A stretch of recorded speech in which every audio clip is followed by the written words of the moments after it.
Hey guys, what is up? It's Dusty here, and welcome back to another crypto video. And man, over the last couple of days, I have picked up a ton of altcoins. Now, even though I usually don't go over every single altcoin that I've bought, today I want to tell you guys a little bit more as to why I've decided to do this and what coins I am looking for, so you can hopefully copy a little bit of my style, because it is extremely profitable at this time to pick them up. And if you get the thought process, it really might help you out for the rest of your life. Having said that though, we're also of course going to be talking just crypto news, and make sure you put down below in the comment section if you are actually buying coins in the last week or so, if you're buying coins right now. Having said that, Bitcoin is going to an all-time high right now. We are still gaining. We are still going extremely strong. And I'm really encouraging people, again, this is not financial advice, not to short Bitcoin, because the chance of going higher and keeping pumping up is just extremely high. Now, can we fall down? Yes, but it's extremely high because people right now are just FOMOing and going completely crazy. And if we fall down for Bitcoin, I would personally say a short is a higher risk than just buying some altcoins, because with a short, you can get liquidated or your stop loss will just be hit. And with altcoins here, I'm going to say there's almost a 95% chance that you'll actually win in the short term here still. There's almost no altcoin here which won't gain still, which is again another kind of point towards the fact that the bull run will end at one point or another. Having said that though, one of the things I really look for right now in altcoins, and I've been doing that for a little while, is first of all the ones that have kind of lagged behind, basically. And what I've noticed was I bought AAVE yesterday at about 440, which was a pretty good bet. I bought Ethereum at about 1930. I'm not sure exactly that was yesterday or about 27 hours ago or so. I remember the video, I made it before, but I don't know exactly how late that was. And I purchased those because they were lacking a little bit in the last couple of days. BNB, I stayed completely away from because I'm a little bit afraid of that. And I doubled my Polkadot position. Now on the channel, you saw me buy a lot of Polkadot. It was actually only $1,000 worth at $8. Right now, that's already times 4, I guess, times 5 even. So times 5, that's $5,000 right now. But I guess I've tripled my Polkadot position, as I also put another 15,000 into DOT at about $32. That has increased a little bit over the last night, about 15% or so in like the last night alone. I think it was like $32 when I bought it. Okay, I guess this was it's $32.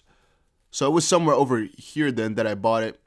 Yeah, most likely at a pretty nice dip then. I just have orders open like crazy because these are the coins that have lagged a little bit, right? So what am I looking at? Well, ADA could have been a good buy. I actually did not get into it, but I should have, because at about 90 to 92 cents, it really stayed stable for a little while. And XRP, I would say, is also a pretty good bet.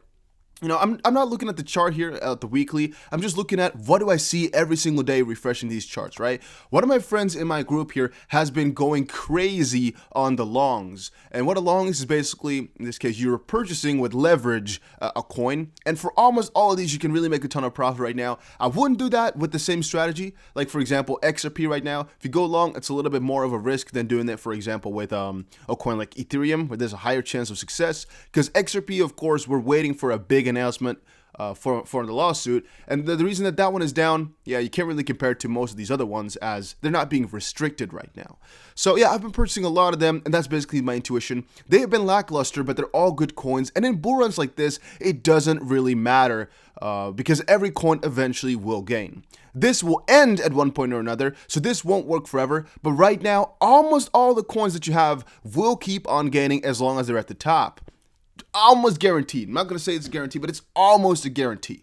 So yes, I have, let's say, 99% of my net worth in crypto right now. I pushed it all in yesterday, and luckily, we're already up about 10% or so on average on that portfolio. So I might cash out some right as we speak here just to secure some profits, but I'll definitely be looking for more entries then, because it's so crazy right now. All right, I'm not cashing out any Bitcoin just quite yet. I still think we haven't seen the top, but I've talked about that before, right? I've talked about all my price points before. If you want another video on exactly what prices I'm buying and selling at for the bigger coins like Bitcoin and Ethereum, the ones I'm trading every single day, let me know in the comment section down below, right? Or any other entry for coins for that matter. Because I have them, but I'm not sure if you guys like that type of stuff or more just the crypto news, right? Or do you like more of the trading side as well? Ripple Labs playing word games with $175 million stock buy, Ro says Tetragon. Tetragon Financial Group's legal team is accusing Ripple Labs of word games in a dispute regarding a stock buyback worth $175 million. The investment management firm is suing Ripple to force it to buy back $175 million of its shares. The news comes as Ripple prepares to face the SEC in a much anticipated hearing. So this is basically coming from the cryptic poet who put Ripple Labs accused of word games in a $175 million stock row. This was $200 million at the start almost, or 190 something like that. It's also really shifted as time went on here, but that is quite interesting. Now, this allegation here, it's not really elaborate to one degree, and it's also not something I should really involve myself with, nor you, because what Ripple has said is Tetragon has signed before, and that's again what they both agree with, that if XRP were to be deemed a security, they would buy back the stock. Otherwise, nothing, right? And Tetragon is like, no, we just want it because you've been sued for being a security. And Ripple's like, no, because we're not a security just quite yet. It's just an allegation. And that's basically what the dispute is all about. Catalyst Coin says, if by word games they mean the correct and legal interpretation of a contract, I guess Ripple is playing word games. The contract is clear, re. XRP's security status. XRP has not been deemed a security. I don't know how much clearer it can get than this, word games, right? So to me, it's also a really stupid thing, as I'm really quite sure that it's an obvious thing, but I think we should just agree to disagree, as they just want to get their money back, right? They're having cold feet right now, they want to get it, and they're trying everything in their power to do so. Then I will later today talk about Kiss Gene Simmons, because he is, to a certain degree, quite stupid. A lot of people say Bitcoin and Ethereum are high in price. You know, they're ridiculously high in price. It's very difficult to buy. But that stuff is so dumb. And again, I'm going to dedicate a whole video to that to explain to people why an ADA, for example, even though that's $1, is actually more expensive than Bitcoin Cash. People are just not seeing it properly, but I'll talk a little bit more about that. Elon Musk, however, says that Bitcoin and Ethereum prices seem high. And one thing I would like to add there is that there's a lot of people looking at these crypto right now saying, oh my God, it's ridiculously high in terms of price. But it's also just, first of all, how you view this. From a bigger picture, it's actually very low for the amount of people that are inside of it. Wait, let me say it differently.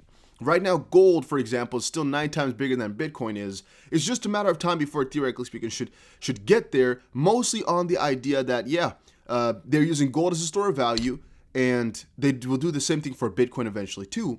But theoretically speaking, since gold is something you can really touch and Bitcoin is just online, it should actually be way bigger because it's so much easier to get in and out of, right? So there should be more speculation even for that one, because it's purely digital and really properly decentralized without the government clusters like gold has. It's a little bit different than that, in my opinion. But from that perspective also, it's relatively high because I think most of us also know crypto is just at the start of things, and gold has been here for decades, ages, you know, long. I don't even know how you call it, millenniums, freaking, whoever knows how long, right? It's been there. Bitcoin is like 10 years. So yeah, it's relatively low still if you compare it to how quick it got here and where exactly it's going to go. But it's a lot of money for one coin. Yes, I must agree to that one as well. Taking a little sip of tea here. I decided to take water, I have a bottle here, and some tea every time I make a video, just because otherwise, you know, I might go a freaking couple of hours because I'm just researching, and I forget that you should also hydrate yourself. So right now, take a little bit of a water break. Do it. I'm also going to tell you guys about GSX. I'm personally hoping for like times 25, times 40 on this coin. Once more, it's not a guarantee. It's not a certain thing. It's a high risk, high reward. Right now, it's 10 cents a coin plus a 13% bonus for just being early, I guess, and a 5% bonus for using my link. And once more, I am hoping for some ridiculously big gains because it's the first gold-backed crypto and the first growth coin, which is a little bit different than a stable coin. It's a new concept, but I'm hoping the moment it hits exchanges, it's going to go big and we can cash out big time in short amount of time, right? That's what I'm hoping for, and it is possible because we have done it before. Even on the channel here, we have done it before a couple of times. It's just basically those coins like the Graph or even Pancake Swap here. Some of those coins you could just get early, either through a friend that you know or something along those lines, or for example, how I got BNB for just being early into the crypto space. Things like that, they're all different, but they're all kind of easy. You just have to know the right people to know exactly what's popping, because BNB, I've told literally everybody on this channel, if you don't have some BNB, it's not a smart thing, because as long as Binance is around, as long as they're the biggest, BNB will keep rising. Now, even though partially this is because Binance is buying the coins back and burning them, and partially, of course, because the Binance chain is getting so big, It's also for a huge part because Binance is number one. They can keep doing this. They can keep posting more because, well, everybody knows about Binance. Everybody's using Binance. It's all around. You cannot go around Binance anymore. I mean, if Coinbase had a token like this, it would also be at least in the top 10, but they know from a regulatory perspective in the US, having a coin like that is ridiculously difficult, and I still don't exactly know how coins like Crypto.com actually do it. Like, how is that officially allowed? I'm not too sure about that, but I'm also not going to speculate on that because, again, I'm not knowing of how that exactly works. However, again, these coins, you can get into them early purely because you know, hey, they have a new concept, they have something big, they're going to be the biggest, something like that. And with the GSX, it's more of a risk of if they ever go live rather than the price. Because if you think about it, a gold-backed coin, you might call it stupid, that could be, but the same thing for an exchange token, it is pretty stupid. Because buying this coin for the fundamentals, except for the Binance Smart Chain, just talk about the fundamentals of being an exchange token, completely dumb. People should have never put value into it. However, is it beneficial to us? Yeah, partially. And does it work? Yeah, we've seen that now, right? And we've seen that before, but we see it. Same thing for this type of stuff. You might call a gold-backed coin dumb, but it's the first of its kind, and there is a good market for it. Same thing for a growth coin. Not sure exactly how they're going to be putting that through, but there is potential for it, which is sometimes a little bit of a chance, right? That we should kind of grab sometimes. Ethereum price, screw these articles. Ethereum $2,500 at least within the shortest amount of time, guys. We said the same thing about $2,000. I'm going to keep freaking repeating it. Ethereum will keep going up. You might complain about the gas fees. You might say, oh, the Binance Smart Chain is so much better, or ADA is going to be so much. Who cares? Right now, Ethereum is number one. Crypto is going crazy, and so many people don't even know BNB or Polkadot exist, or Cardano for that matter. They've heard about Bitcoin, maybe about Ethereum somewhere here and there, and they know a lot of projects run on that, so they purchase. They just press the buy button, click, and they know there's a ton of pairs to Ethereum and Bitcoin. There are, of course, if you go on Binance, a lot of pairs to BNB too, but on other exchanges there aren't. Same thing for Polkadot and ADA. On most exchanges, there aren't direct pairs to those two. And Ethereum, it's so significant, so out there, right? So people know that a little bit better. Also, it's the top two crypto by a pretty huge margin. It's still 5.5 times bigger than BNB is. Vechain CEO says digitalization is the new black and Vechain will not be missed. Vechain is still one of my top coins. Also, I said it on Twitter, but I'm going to say it again here. Diversification is freaking key. If you're not diversified properly, I think you're having a pretty big issue. It is not financial advice, but I really do, say it with a little bit of meaning behind it. And also, we shouldn't forget, all right? At the beginning, I said which coins I'm buying, which have been staying lackluster for a little while. ADA is the one I missed out upon. Too bad, but hey, that's also what you have sometimes. I would have bought it if I just, thought a little bit better, because I guess I just missed out on this one. I bought a lot of coins, right? But ADA, just stupid. I'm looking at it now like, yeah, this was exactly according to my variables as well, basically. Everything that I put in, ADA should have been bought. Stupid, my mistake, but hey, it's a 10% loss. It's okay, right? We can get that because in the end, I would have just taken some money out of, for example, Polkadot and put it into ADA. And, the gains are similar. So it's not like it's a big deal. I might have even got a more profit now for buying these coins rather than ADA. So in the end, it's not a problem. I'm just, I like to diversify. So I like to buy as many coins that I think are going to do well. And again, there's a whole bigger strategy behind it. This is just a little bit of intuition. Vechain always being one of them though. I also speculate on Vechain and ADA, for example, hitting Coinbase at one point or another. But Vechain was an easy buy under 5 cents for the longest amount of time. It's not been going too crazy in the last couple of weeks either. Those are the coins that I like to go for because they have a good chance of blowing up a little bit like we're seeing with some of these coins today. I'm so freaking excited about them.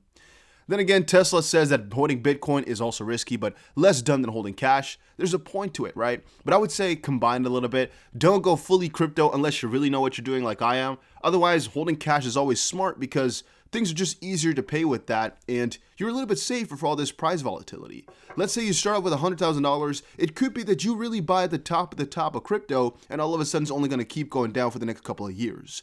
Even though we know crypto will go up eventually again, we all know that, you might be down for a little while, which might be very annoying if you have a lot of things to pay. So that's why I also keep normally, except for right now, a little bit of cash on the side to pay for things if necessary or just to have as kind of a backup.